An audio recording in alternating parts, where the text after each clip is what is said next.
Dokter Richard Lee katanya jadi tersangka. Iya guys.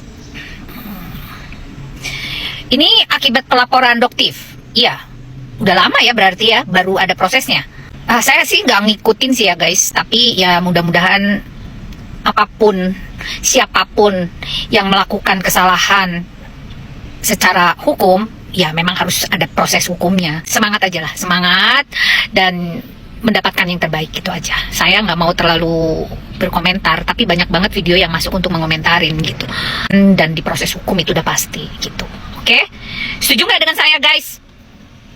Saya tidak pro siapapun ya guys. Saya tidak pro siapapun karena saya berada di zona kesehatan mental. Jadi saya akan menanggapi siapapun yang melakukan kesalahan harus diproses hukum. Seperti itu kurang lebih.